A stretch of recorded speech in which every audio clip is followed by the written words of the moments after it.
I never imagined that a row of bright orange stakes would become the most controversial items on my entire street. But that's exactly what happened when Patricia Helmsford, president of the Riverside Meadows Homeowners Association in Burlington, Vermont, decided they violated some obscure aesthetic code she'd probably invented that morning. It was early November 2025, and I just moved into my house on Maple Ridge Drive 3 months earlier. The place was a charming two-story colonial with a wraparound porch and a decent-sized front yard that sloped gently toward the street. Having grown up in Vermont, I knew what was coming. Winter here doesn't mess around, and the snowplows that barrel down residential streets have a nasty habit of destroying everything in their path. Mailboxes, decorative rocks, garden borders, you name it, the plows have claimed it. That's why I'd spent a Saturday afternoon in October installing a neat row of reflective snow stakes along the edge of my property, marking where my lawn ended and the street began. The stakes were standard issue from the hardware store, about 4 feet tall with bright orange flags at the top. They weren't an eyesore. They weren't offensive. They were practical, visible, and they would save my lawn from being torn up by the city's plow trucks when the snow started falling in earnest. I'd hammered them in about every 6 feet, creating a clear boundary that any driver could see from 100 yards away. I was in my garage organizing tools on a chilly Thursday afternoon when I heard the distinctive click of high heels on my driveway. I turned to see a woman in her mid-50s marching toward me, with the kind of purposeful stride that immediately put me on guard. She wore a pristine cream-colored coat despite the muddy conditions, and her blonde hair was styled in that helmet-like way that suggested frequent salon visits and a lot of hairspray. "Excuse me," she called out before she'd even reached the garage. "Are you Vincent Sawyer?" "That's me," I said, setting down the wrench I'd been holding. "Can I help you? I'm Patricia Helmsford, president of the Riverside Meadows HOA." She extended a hand and I shook it briefly. Her grip was firm, almost aggressive. "I need to speak with you about those orange stakes you've installed along your property line. I should have seen it coming. In the 3 months I'd lived here, I'd heard whispers from neighbors about Patricia and her iron-fisted control over the neighborhood's appearance. But I'd reviewed the HOA bylaws carefully before buying the house, and I'd made sure everything I did was within the rules. "What about them?" I asked, keeping my tone neutral. "They're not in compliance with our community standards," Patricia said, pulling a leather-bound folder from her oversized purse. "According to Section 7, Subsection C of our HOA guidelines, any temporary structures or markers placed in view of the street must be approved by the Architectural Review Committee. You didn't submit an application." I wiped my hands on my jeans and took a deep breath. "Patricia, those are snow stakes. They're a safety measure, not a decoration. They prevent the snowplows from tearing up my lawn. Half the houses on this street have them." "I'm aware of that," she said crisply, "and I've been addressing this issue with each homeowner individually. The stakes are visually disruptive and create an inconsistent aesthetic throughout our neighborhood. We pride ourselves on maintaining high standards here at Riverside Meadows." "High standards," I gestured toward my stakes. "These are reflective markers that help city workers do their job without destroying private property. What's the alternative? Letting the plows dig trenches in everyone's yards?" Patricia's expression hardened. "The alternative is trusting that the city's plow operators are competent professionals who can navigate our streets without causing damage. We've managed for years without these garish orange eyesores." I felt my frustration building. With all due respect, I've seen the damage plow trucks cause. My neighbor Tom, 3 houses down, had his entire front garden bed destroyed last winter. He showed me pictures. I'm not letting that happen to my property. Tom Brennan failed to file a complaint with the proper channels, Patricia said dismissively. If he had documented the damage and followed protocol, the city would have been liable. Instead, he simply replanted and moved on. That's the appropriate response. The appropriate response is prevention, I countered. These stakes cost me $30 and an hour of my time. They're a simple, effective solution. Patricia opened her folder and pulled out a printed document. Regardless of your reasoning, I'm here to deliver an official notice. You have 14 days to remove the stakes, or the HOA will impose a fine of $50 per day until they're gone. This is your only warning. She thrust the paper toward me, and I took it, scanning the dense legal language. It was exactly as she described a formal violation notice, citing that damned subsection about temporary structures. This is ridiculous, I muttered. It's the rules you agreed to when you purchased your home, Patricia said. Everyone in Riverside Meadows operates under the same guidelines. There are no exceptions, even for common sense safety measures, especially for those, she said. Once we start making exceptions, the entire system breaks down. Next thing you know, someone wants to put up a fence that's 6 inches too tall, or paint their shutters an unapproved color, or install a garden gnome collection. We have standards for a reason, Mr. Sawyer. I stared at her, trying to determine if she was serious about comparing snow stakes to garden gnomes. The set of her jaw suggested she was deadly serious. I'll think about it, I said finally. You have 14 days, Patricia repeated. The clock starts today. Have a pleasant afternoon. She turned on her heel and walked back down my driveway, her heels clicking against the pavement with military precision. I watched her climb into a gleaming silver Lexus SUV and drive away, then looked down at the violation notice in my hands. This was insane. I'd moved to Burlington for its blend of small-town charm and progressive values, and I'd specifically chosen Riverside Meadows because it seemed like a normal, friendly neighborhood. The HOA had appeared reasonable during the buying process, some basic rules about keeping lawns maintained and not painting houses neon colors. Nothing that would interfere with daily life. But apparently, I'd underestimated Patricia Helmsford's commitment to her vision of suburban perfection. I pulled out my phone and dialed my real estate agent, Karen Chen, who'd helped me buy the place. "Vincent, hey," she answered cheerfully. "How's the house treating you?" "It's great, but I've got an HOA situation," I said, explaining the encounter I just had. Karen sighed.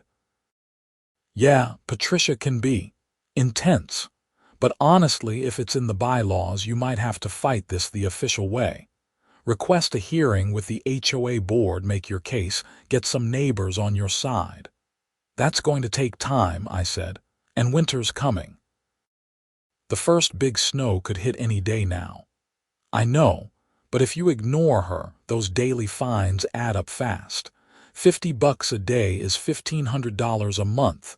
The HOA can put a lien on your house if you don't pay." That got my attention. I'd heard horror stories about HOAs wielding disproportionate power over homeowners, but I'd never experienced it firsthand. "All right," I said. "How do I request a hearing?" Karen walked me through the process, and by the time I hung up, I drafted an email to the HOA board requesting an appearance at their next monthly meeting.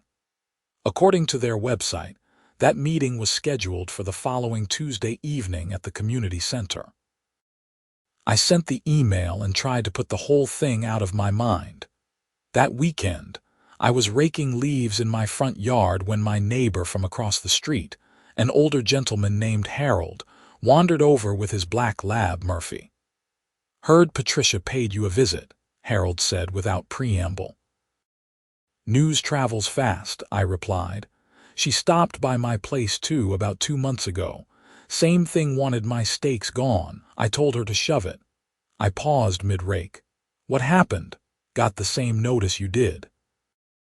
Then I went to the HOA meeting and explained that I've had those stakes up every winter for the past 8 years, long before Patricia became president. Said if she had a problem with them now, maybe the bylaws needed updating, not my safety measures. Did it work? Harold shrugged. Not exactly. The board voted 3-2 in Patricia's favor.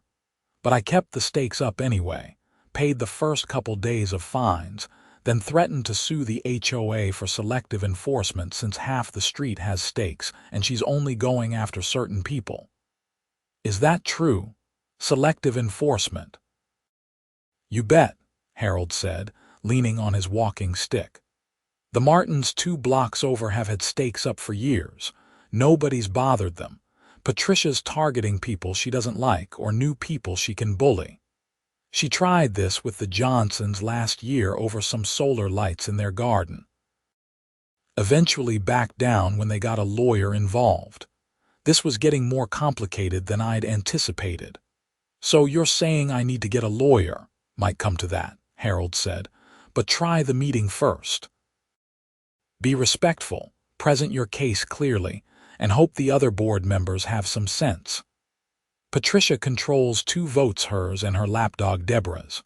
But Carl and Linda are usually reasonable, and the 5th member, Bruce, is neutral most of the time. If you can win over 2 of them, you've got a chance. I thanked Harold for the information and finished my yard work, my mind churning. I'd never been the type to engage in neighborhood politics, but I also wasn't the type to back down when I knew I was right. Tuesday evening arrived cold and crisp, the kind of November night that hinted at the brutal winter ahead. The community center was a modest brick building near the neighborhood's entrance, with a small parking lot and a playground adjacent. I arrived 10 minutes early and found the meeting room on the 2nd floor, a bland space with fluorescent lighting and folding chairs arranged in rows facing a long table. Patricia sat at the center of the table, flanked by 4 other board members. To her right was a thin woman with wire-rimmed glasses who I assumed was Deborah, and a heavy-set man in a flannel shirt who must have been Bruce. On Patricia's left sat an older woman with kind eyes, Linda, probably, and a middle-aged man in business casual attire who had to be Carl. About a dozen residents were scattered among the chairs, including Harold, who gave me an encouraging nod. I took a seat in the 2nd row and waited as Patricia called the meeting to order at precisely 7 o'clock. The first 20 minutes were devoted to mundane business, approving the minutes from the last meeting, reviewing the community's landscaping budget, discussing plans for holiday decorations at the neighborhood entrance. I tried to pay attention, but my mind kept drifting to what I wanted to say when my turn came. Finally, Patricia consulted her agenda and looked up. Next item is a hearing request from Vincent Sawyer regarding violation notice 25-11-1. Mr. Sawyer, you have 5 minutes to present your case. I stood and walked to the front of the room, suddenly aware of how silent it had become. Public speaking had never been my strong suit, but I'd rehearsed this in my head a dozen times. Thank you for hearing me tonight, I began. I'm here to contest the violation notice I received regarding the snow stakes on my property. I understand the HOA values consistent aesthetics, but I believe these stakes serve a crucial safety purpose that outweighs any visual concerns. I pulled out my phone and opened the photos I'd saved. This is my neighbor Tom's yard from last winter, before I moved in. The city plow came through during a heavy snowstorm and completely destroyed his garden bed, tore up about 15 feet of lawn, and damaged his irrigation system. The repairs cost him over $800, and the city refused to take responsibility because they said the boundary wasn't clearly marked. I showed the photos to the board members, who passed my phone along. Linda winced at the damage, and even Carl looked concerned.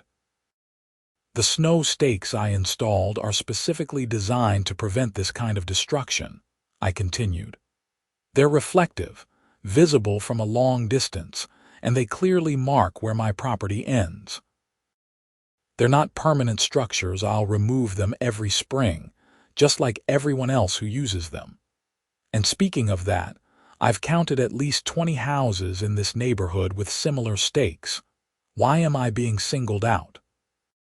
Patricia's expression remained neutral, but I saw a flicker of annoyance in her eyes. Are you finished, Mr. Sawyer? Almost. I just want to add that I reviewed the HOA bylaws carefully before installing these stakes. The section about temporary structures mentions things like storage sheds, portable gazebos, and above-ground pools. It seems like a stretch to apply it to safety markers that are commonly used throughout Vermont and specifically recommended by the state's Department of Transportation for preventing plow damage. 3 minutes, Patricia said, glancing at her watch. Then I'll close with this. I'm asking the board to either approve my snow stakes as a reasonable safety measure or clarify the bylaws to explicitly address this type of marker. If the HOA genuinely wants to ban them, then it should apply to everyone equally, not just select homeowners. Thank you. I returned to my seat, my heart pounding. Harold gave me a subtle thumbs up. Patricia cleared her throat. The board will now discuss. Deborah adjusted her glasses and consulted a notepad. I think the bylaws are quite clear. Temporary structures require approval. Mr. Sawyer didn't seek approval. The violation stands. Carl, Patricia prompted.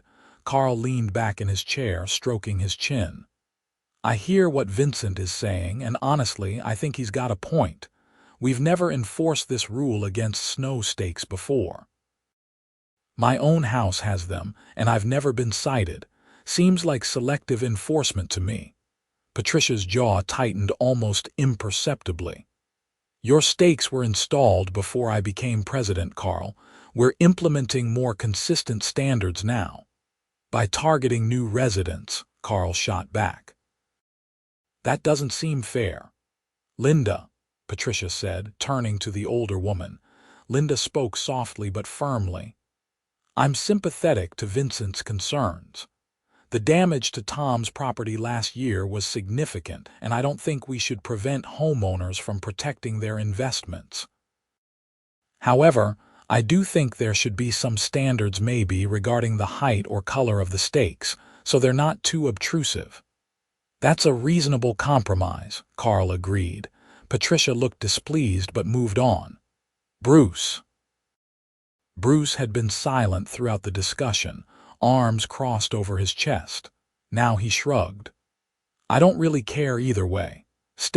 No stakes doesn't affect me, but if we're going to have a rule, we should enforce it consistently. Can't have some people with stakes and others without. Makes us look arbitrary. So you're voting to uphold the violation? Patricia asked, a note of hope in her voice. I'm voting to table this until we can draft clearer guidelines, Bruce said. Put it to a full neighborhood vote if we have to. But I'm not punishing this guy for doing something half the street is already doing. Patricia's composure slipped for just a moment. That's not how this works. The board makes decisions, so we don't have to constantly poll the entire neighborhood. Then maybe the board should make better decisions, Carl interrupted. I move that we table the violation notice until next month's meeting and form a subcommittee to review the bylaws regarding seasonal safety markers. I second that, Linda said immediately. Patricia looked like she'd swallowed something bitter. All in favor? Carl, Linda, and Bruce raised their hands. Deborah kept hers down, as did Patricia. Motion carries, Patricia said through gritted teeth. The violation is tabled pending further review. Meeting adjourned. I felt a surge of relief as people began gathering their belongings and filing out. Harold clapped me on the shoulder as he passed. "Well done, kid. You bought yourself some time." "Will she actually back down, though?" I asked. Harold's expression was grim. "Patricia doesn't back down. She'll find another angle. Just watch yourself." Over the next 2 weeks, I barely thought about the HOA situation. Work kept me busy. I was a software developer working remotely for a tech company in Boston, and I was trying to finish some home improvement projects before the weather turned completely miserable. I installed storm windows, cleaned out the gutters, and winterized my irrigation system. The first significant snowfall came on a Wednesday night in late November. I woke up Thursday morning to find about 6 inches of fresh powder blanketing everything. It was beautiful in that pristine way early snow always is, before it gets plowed and shoveled and turned into gray slush. I made coffee and stood at my kitchen window, watching the neighborhood slowly come to life as people started their cars and began clearing their driveways. Around 9 in the morning, I heard the distinctive rumble of the city's plow trucks making their rounds. I went to the front window and watched as a massive orange truck came down Maple Ridge Drive, its blade scraping the pavement and pushing snow to the sides. As it approached my house, I felt vindicated. The driver clearly saw my orange stakes and kept the blade well within the street boundaries. My lawn remained untouched, the stakes doing exactly what they were designed to do. The same couldn't be said for a few of my neighbors who hadn't installed stakes. The plow threw snow and chunks of frozen slush onto their properties, and in a couple of cases, the blade caught the edge of lawns, tearing up grass and soil. It wasn't catastrophic, but it was the kind of damage that would require repair come spring. I was feeling pretty good about my decision as I headed out to shovel my driveway when I noticed Patricia's Lexus driving slowly down the street. She pulled up alongside me and rolled down her window. "Good morning, Vincent," she called out with false cheer. "Morning," I replied warily. "I see your stakes survived their first snowfall. Congratulations." "They did what they're supposed to do," I said. Patricia's smile didn't reach her eyes. "Well, enjoy them while they last." The subcommittee meets next week, and I'm confident we'll reach a conclusion that maintains our community standards. She drove off before I could respond, leaving me standing in my driveway with a shovel in hand and a knot of anxiety in my stomach. Harold's warning echoed in my mind. Patricia doesn't back down. The subcommittee meeting happened without me. According to Carl, who called me afterward, Patricia had stacked the committee with Deborah and 2 other residents known for supporting her positions. They drafted a new addendum to the bylaws that specifically prohibited seasonal markers, stakes, poles, or similar temporary installations visible from the street, unless they serve a decorative purpose approved by the Architectural Review Committee. "It's complete nonsense," Carl said over the phone. "She's literally writing rules to target you and anyone else with snow stakes. Linda and I voted against it, but we were outnumbered. It goes to a full board vote at the December meeting." "Can she really do this?" I asked. "If the board approves it, yeah. And unless something changes, it'll pass 3-2. Bruce is being wishy-washy, but my gut says Patricia's gotten to him somehow." I thanked Carl and spent the next few days researching Vermont property law and HOA regulations. What I found wasn't encouraging. While HOAs couldn't violate state or federal laws, they had broad authority to enforce their own rules as long as those rules were applied consistently. The problem was proving inconsistency, especially if Patricia was now going after everyone with snow stakes. The December HOA meeting fell on the second Tuesday of the month. Another snowfall had hit the previous weekend, and once again, my stakes had protected my property perfectly. I'd also noticed that several neighbors had quietly removed their stakes, presumably after receiving visits from Patricia or Deborah. The neighborhood was starting to look more uniform, though I couldn't help thinking it looked less prepared for winter. The meeting room was more crowded this time. Word had spread about the proposed bylaw change, and people had opinions. I recognized about 20 residents, including Harold, Tom, and several others I'd met in passing. Patricia called the meeting to order and quickly moved through the preliminary business. When she reached the agenda item about the new bylaw, the room tensed. The subcommittee has drafted language to clarify our rules regarding temporary installations, Patricia began, reading from a printed sheet. The proposed addition to Section 7, subsection C reads as follows. No seasonal markers, stakes, poles, reflective devices, or similar temporary installations shall be erected or maintained on any property if visible from public streets or neighboring properties, unless such installations serve a purely decorative purpose and have received prior written approval from the Architectural Review Committee. That's ridiculous, someone called from the back. I turned to see it was Tom. You're basically forcing us to let the plows destroy our property. The city has assured me that their plow operators are trained to respect property boundaries, Patricia said smoothly. Markers are unnecessary. That's a lie, Harold said, standing up. I've lived here for 15 years, Patricia. The city makes no such guarantees, and we all know it. You're pushing this because you don't like how the stakes look, but you're dressing it up as some kind of community standard. Several people murmured agreement. Patricia's composure was cracking. This is not a debate, she snapped. The subcommittee has made its recommendation. The board will now vote. Deborah. Yes, Deborah said immediately. Carl, absolutely not. This is overreach, Patricia, and you know it. Linda hesitated, looking at the crowd of residents. I'm voting no. We shouldn't be creating rules that put people's property at risk. Bruce? All eyes turned to Bruce, who shifted uncomfortably in his chair.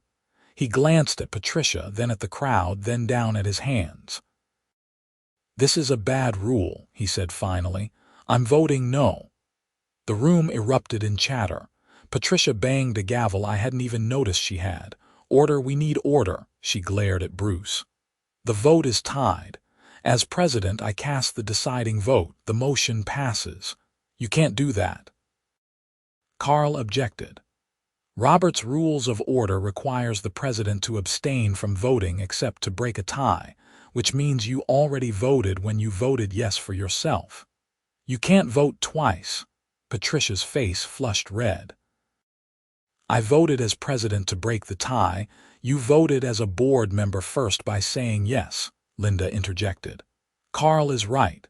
The vote is 2-2, which means the motion fails. For a moment, I thought Patricia might explode. Her hands gripped the table and her jaw worked silently. Then she collected herself with visible effort. Fine, she said icily. The motion fails. This meeting is adjourned. She stood abruptly and left the room, Deborah scurrying after her. The remaining board members looked at each other with a mixture of relief and concern. Well, Carl said to the room at large, that was something. People began filing out, several stopping to thank Carl and Linda for standing firm. I waited until most of the crowd had left before approaching them. Thank you both, I said sincerely. I know that wasn't easy. Linda smiled warmly. We're here to serve the community, not one person's aesthetic preferences. Don't worry about Patricia. She'll cool down eventually. I wasn't so sure about that, but I nodded and headed home, feeling cautiously optimistic. December rolled on, bringing more snow and increasingly bitter temperatures. My stakes continued doing their job beautifully, and I'd even inspired a few neighbors to put theirs back up. Harold had never taken his down, and Tom installed a fresh set after watching the plows operate around my property. It was the week before Christmas when things took a bizarre turn. I was working from home on a Friday afternoon, knee-deep in code, when I heard a commotion outside. I looked out my window to see a small crowd gathering on the street, everyone staring toward the north end of the neighborhood. Curious, I grabbed my coat and headed out. As I approached the group, I could hear animated conversation. "Did you see it? Went right through the whole thing." "Who's going to tell her?" I reached Harold, who was standing with his arms crossed and an expression that could only be described as delighted disbelief. "What happened?" I asked. Harold turned to me, eyes twinkling. "Vincent, my boy, you're going to love this. The city brought in a contractor to do some extra plowing this morning because of the storm we had last night. Apparently, the regular drivers were all busy on main roads, so they hired Bennett's snow removal from over in South Burlington." "Okay," I prompted. Bennett's driver doesn't know the neighborhood, and without any markers to guide him because Patricia's been pressuring people to remove them, he plowed right through Patricia's front garden. I stared at Harold. "You're joking." "I am not. Come on, you've got to see this." We walked the 4 blocks to Patricia's house, joining a growing crowd of onlookers. And there it was in all its glory. Patricia Helmsford's meticulously maintained front garden, completely obliterated. The plow had veered off the street probably because the driver couldn't see where the pavement ended under all the snow, and had carved a path straight through her elaborate flower beds, decorative stone borders, and the Japanese maple tree she'd imported at considerable expense. Soil, mulch, and shattered plants were mixed with snow and ice in a brown-white-green mess. The maple had been partially uprooted and now leaned at a 45-degree angle, its branches broken. Patricia stood in her driveway in a puffy white coat, gesticulating wildly at a bewildered-looking man in a plowing truck who I assumed was the Bennett employee. Her voice carried clearly across the cold air. "This is unacceptable, completely unacceptable. You've destroyed thousands of dollars worth of landscaping." "Madam, I'm real sorry," the driver said, scratching his head. "I couldn't see where the street ended. Usually, folks have markers up, you know, those orange stakes. I didn't see any on this stretch." "We don't use those here," Patricia snapped. "They're unsightly." "Well, they're also useful," the driver muttered. "Look, I'll have my boss call you. We got insurance for this kind of thing." "Insurance? Insurance? Do you have any idea how long it took me to get that garden exactly right? That tree was 12 years old. I probably shouldn't have felt the rush of satisfaction I did, but I couldn't help it. This was karmic justice of the highest order." Patricia had spent weeks crusading against the very safety measures that would have prevented this disaster, and now she was experiencing firsthand the consequences of her stubbornness. Harold nudged me. "Try not to smile too much. She's already in a mood." But it was hard not to smile, especially as more neighbors arrived to witness the scene. I saw Carl and Linda pull up in separate cars, both of them taking in the damage with wide eyes. Patricia spotted me in the crowd, and her expression transformed from anger to something approaching apoplexy. She pointed a shaking finger in my direction. "This is your fault," she screamed. The crowd went silent. I blinked. "Excuse me. If you hadn't fought the bylaw change, everyone would have removed their stakes and there wouldn't be confusion about which properties have them and which don't.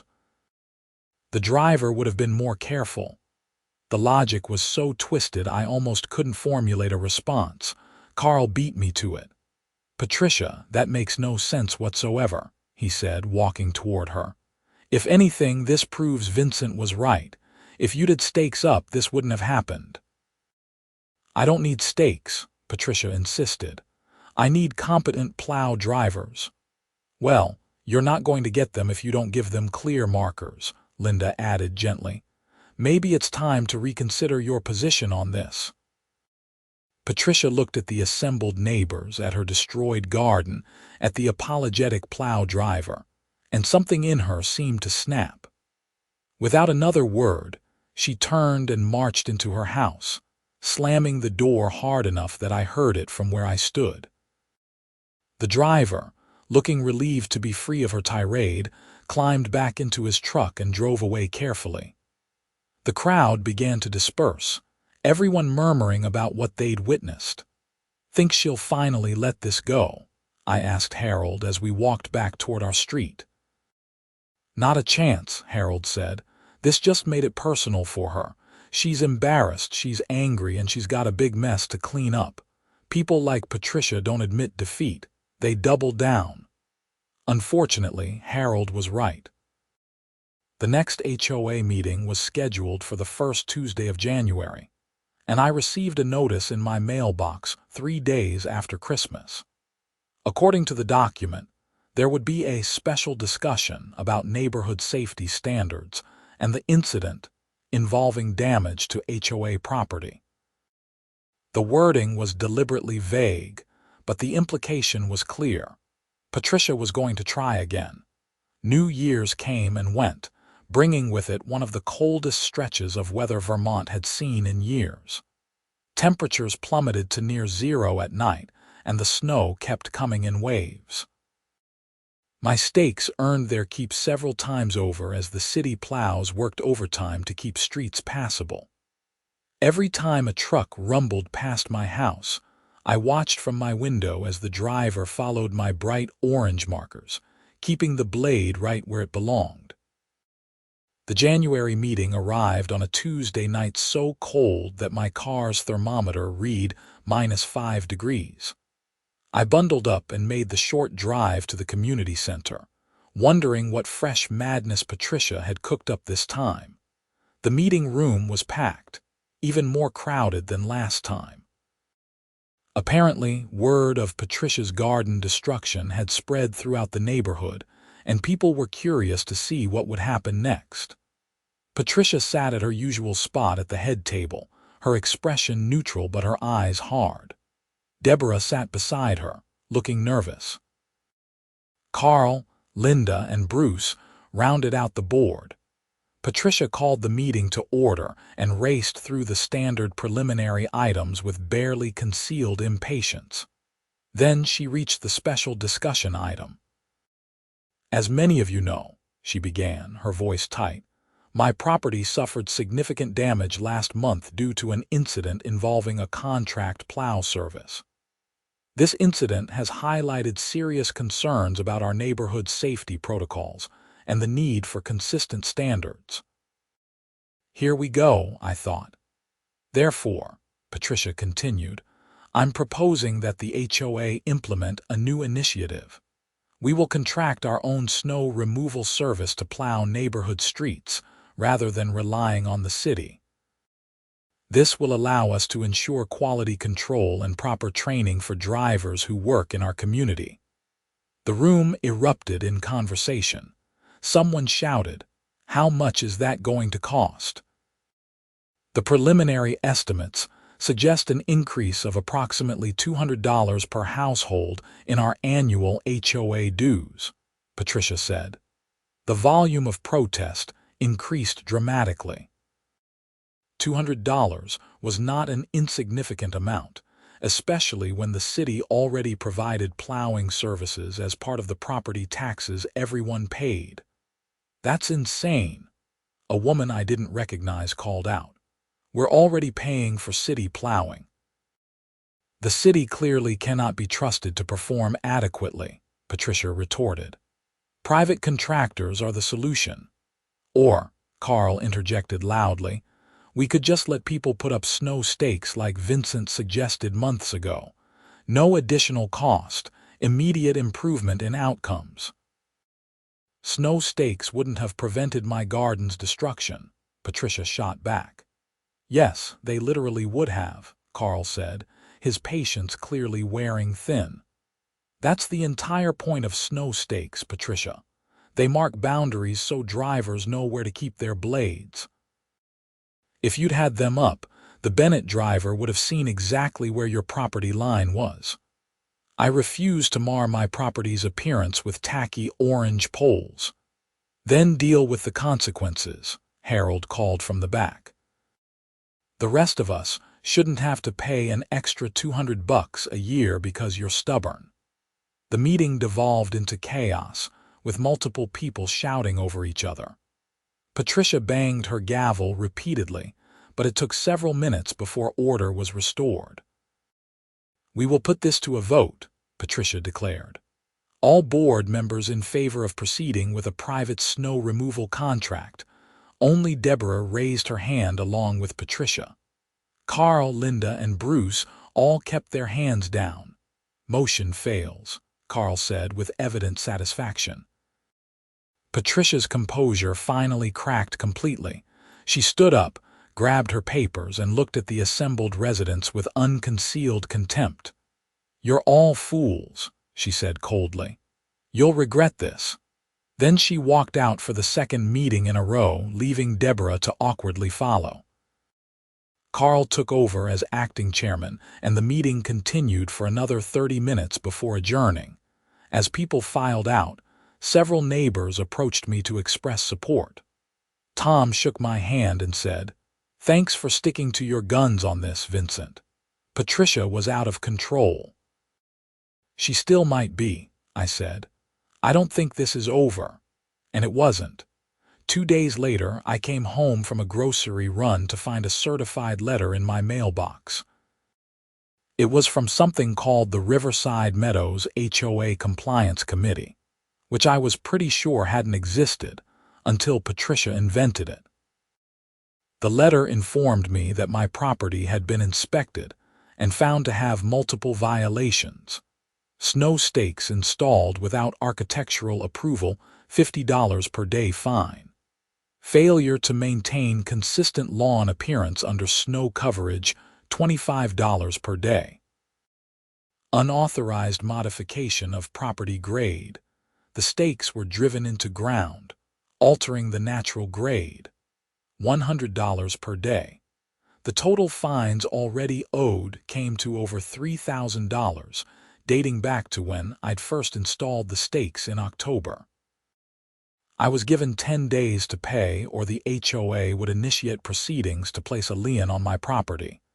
I read the letter 3 times, my disbelief morphing into anger. This was retaliation, pure and simple. Patricia was using her position to punish me for opposing her. I immediately called Carl, who was equally outraged when I read him the letter. "She can't do this," he said.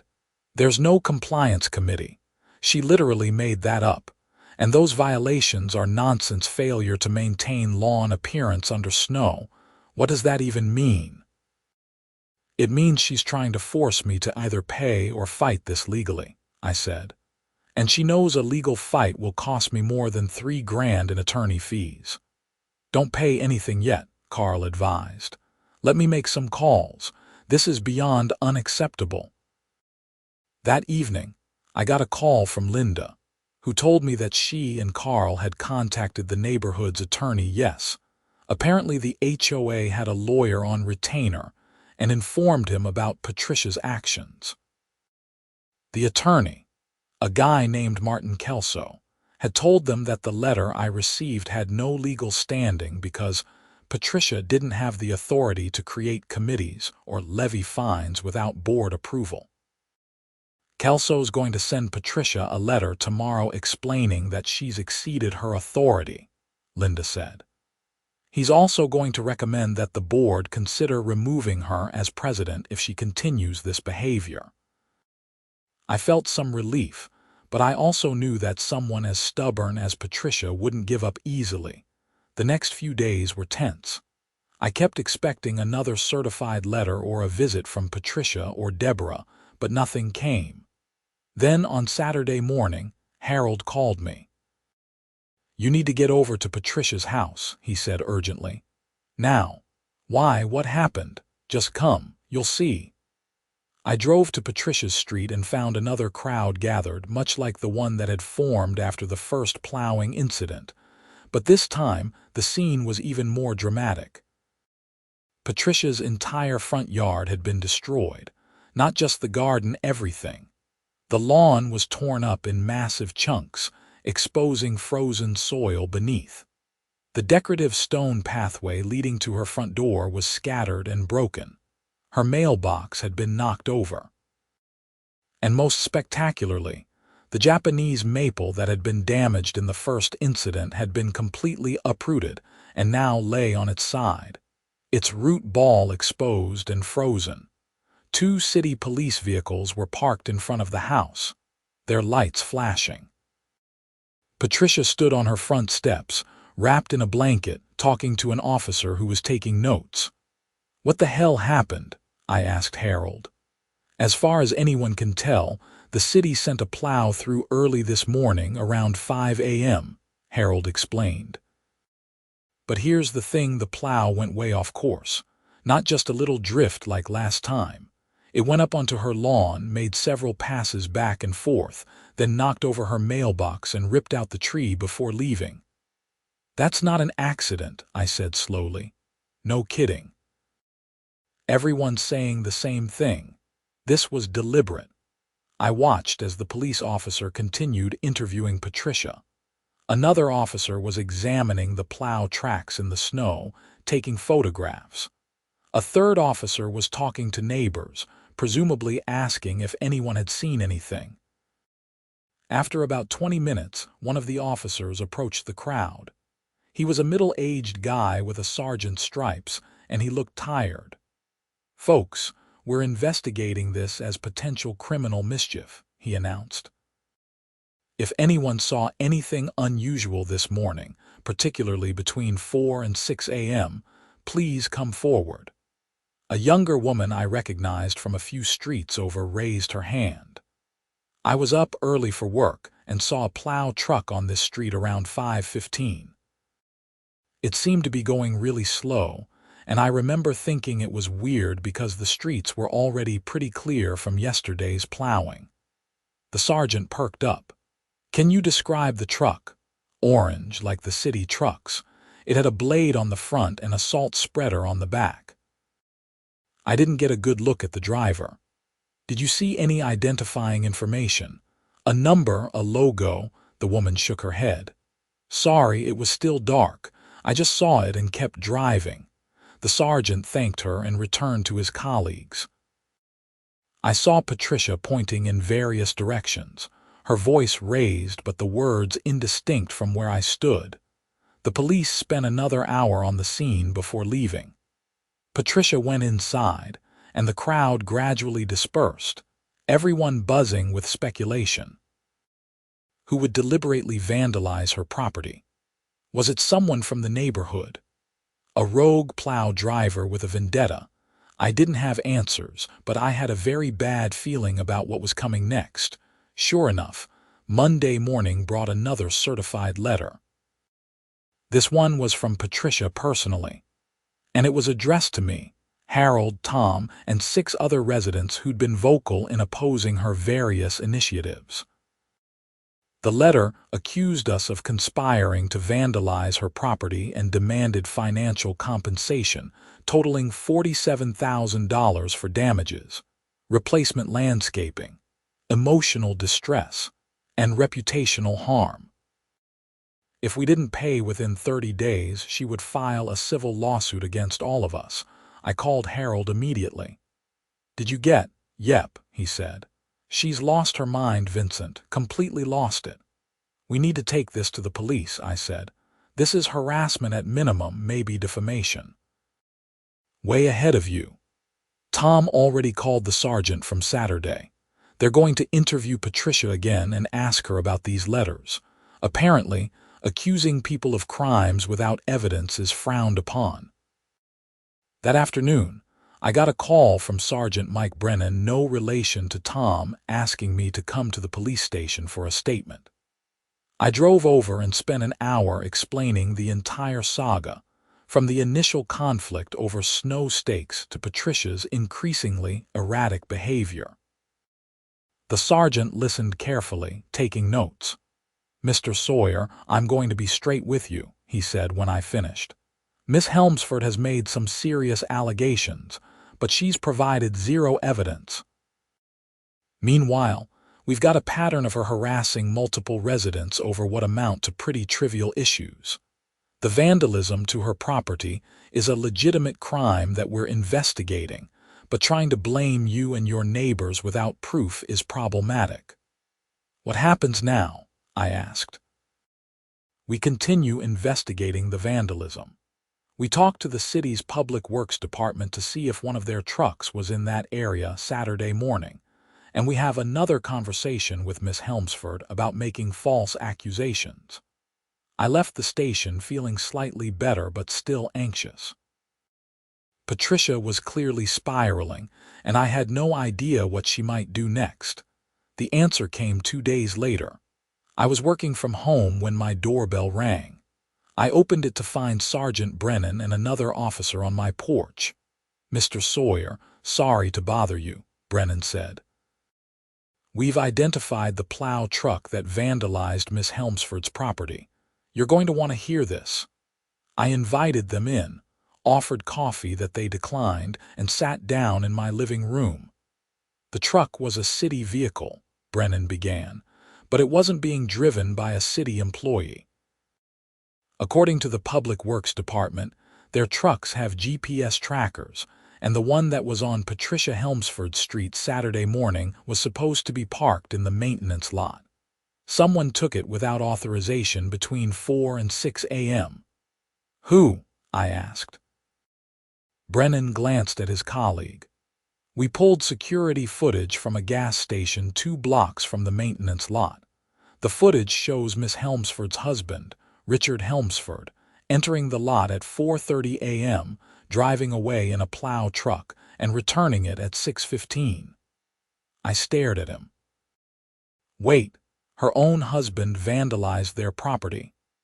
"That's what the evidence suggests. We've spoken to Mr. Helmsford and he's admitted to it. Apparently, he was trying to create a situation that would validate his wife's concerns about plow drivers and safety. He thought if her property was damaged badly enough, the neighborhood would support her proposals." "That's insane," I said. "It's also criminal," Brennan replied. "We've arrested Mr. Helmsford on charges of unauthorized use of city property, criminal mischief, and filing a false report. Patricia initially claimed she didn't know who damaged her property, but we believe she was aware of her husband's plan. We're still investigating her level of involvement." Over the next week, the full story came out, splashed across local news and the Burlington Free Press. Richard Helmsford, a 62-year-old retired contractor, had confessed to stealing the plow truck in a misguided attempt to help his wife's HOA crusade. Patricia, when confronted with evidence of her husband's actions, had initially denied any knowledge but eventually admitted that she'd known about his plan but hadn't stopped him. "I just wanted people to take this seriously," she told the police, according to reports. Nobody cared about maintaining standards until it affected them personally. The community was stunned. Patricia resigned as HOA president, effective immediately, and both she and Richard faced criminal charges.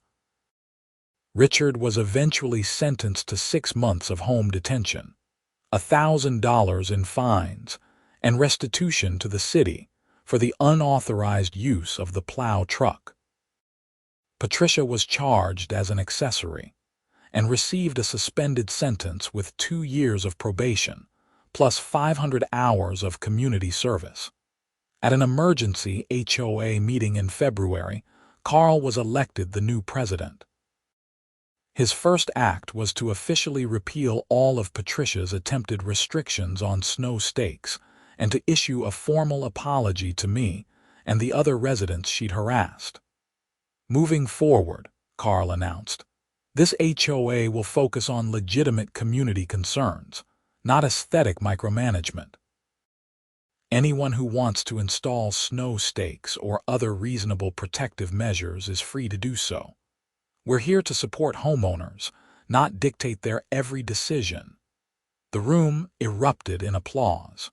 I felt a weight lift off my shoulders that I hadn't fully realized I'd been carrying. In the weeks that followed, the neighborhood slowly returned to normal. Patricia and Richard kept to themselves, rarely seen except when he was shoveling their driveway or she was leaving for her community service shifts at the local food bank. Their house went on the market in March, and they moved out by April, relocating to somewhere in New Hampshire according to the rumor mill. The story became something of a legend in Burlington. I still get asked about it occasionally, usually by new neighbors or people I meet who have heard about that crazy HOA president who destroyed her own garden. I've learned to tell the story with a mixture of humor and disbelief because, honestly, I still can't quite believe it happened. My snow stakes remained in place through that winter and every winter since. They've saved my lawn countless times, and I've become something of an informal advisor to new residents who want to install their own.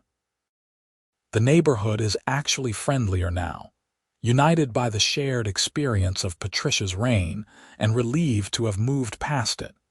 Harold still lives across the street with Murphy, though the dog is getting older and moving slower these days.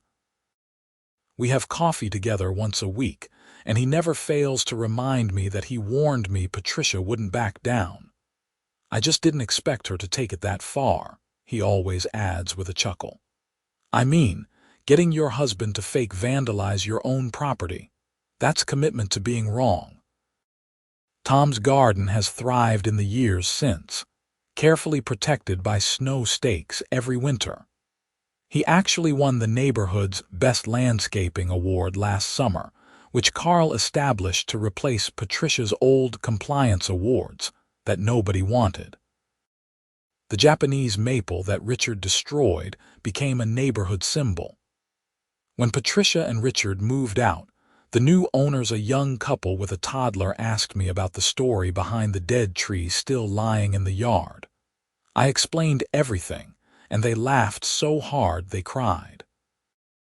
They ended up planting a new tree in the same spot, a beautiful oak that they surrounded with a stone border and, yes, reflective snow stakes. Carl served as HOA president for 3 years before passing the role to Linda, who's been great. The HOA still exists, but it functions now as it should, organizing neighborhood events, maintaining common areas, and addressing genuine concerns without overstepping into people's personal property decisions. Dues actually went down after Patricia left because we weren't spending money on her various pet projects and legal consultations. I learned a lot from that experience. I learned that standing up for common sense is worth the hassle, even when it feels easier to just comply. I learned that communities function best when leaders serve the people, not their own egos. And I learned that sometimes karma really does work in mysterious and spectacular ways. My snow stakes are back up now as I write this, ready for another Vermont winter. They're the same bright orange ones I installed that first autumn, a bit faded but still functional. Every time I look at them, I remember the saga they started and how something so simple became a battleground for someone else's need for control. The stakes mark my property line, protect my lawn, and help plow drivers do their jobs safely. But they also stand as a reminder that sometimes the smallest acts of resistance matter most. Patricia Helmsford tried to bend an entire neighborhood to her will, but in the end, a row of orange stakes marked the boundary she couldn't cross both literally and figuratively. Last I heard, Patricia and Richard were living in a condo complex in Portsmouth with no HOA at all, which strikes me as either the perfect irony or the perfect penance, depending on how you look at it. I hope they've found peace, though I doubt Patricia will ever fully understand what went wrong. People like her rarely do. As for me, I've settled into my house and my neighborhood, surrounded by people who generally get along and respect each other's choices. We shovel each other's driveways when someone's sick, we organize block parties in the summer, and we protect our lawns with bright orange stakes in the winter. It's not a perfect community, but it's a real one, built on mutual respect rather than rigid control. And every time a plow truck rumbles down Maple Ridge Drive, following the line of reflective markers that dozens of us now maintain, I feel a quiet satisfaction. Those stakes do more than protect property. They represent a community that learned, the hard way, that sometimes the simplest solutions are the best ones, and that the people who fight hardest to maintain their vision of perfection often end up destroying it themselves. The snow falls, the plows come through, the stakes guide them true, and life goes on. That's all I ever wanted, just the freedom to protect my property with a simple, sensible solution. It shouldn't have been complicated. But Patricia made it complicated, and in doing so, she lost everything she'd been trying to preserve. I think about that sometimes on quiet winter mornings when fresh snow blankets everything in white and the world feels peaceful. Control is an illusion, and the harder you grip, the more likely you are to crush what you're trying to hold. Patricia never learned that lesson, but the rest of us did, and we're better for it. The stakes remain, bright orange sentinels against the snow. They mark boundaries, prevent damage, and stand as small monuments to common sense prevailing over stubbornness. And honestly, that's enough. Sometimes the smallest victories are the sweetest ones, especially when they involve karma, a plow truck, and a woman who simply couldn't let go of being wrong. Winter will come again next year, and the year after that, and the stakes will go back up because they work. That's the thing about practical solutions: they don't need to be beautiful or complicated. They just need to do the job. And mine do, perfectly, year after year, protecting the property I worked hard to buy and maintain. Patricia Helmsford learned that the hard way, watching her own husband tear up her garden in a desperate bid to prove a point that was never valid in the first place. The rest of us learned it more gently, watching as the community came together to reject unreasonable demands and embrace sensible approaches. Either way, the lesson stuck. Sometimes an orange stake in the ground is worth more than all the architectural review committees in the world.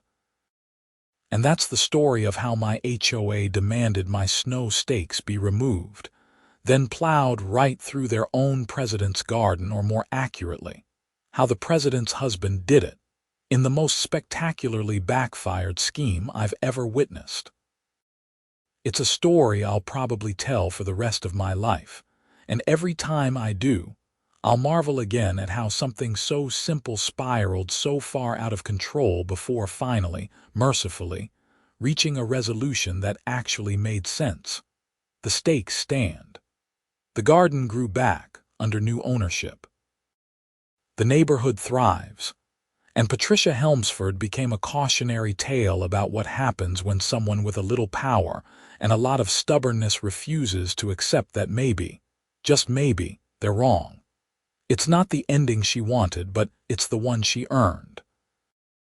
As for me, I got exactly what I wanted from the start: protected property, friendly neighbors, and the simple peace of knowing that common sense eventually prevails, even when it takes a few detours through crazy town to get there.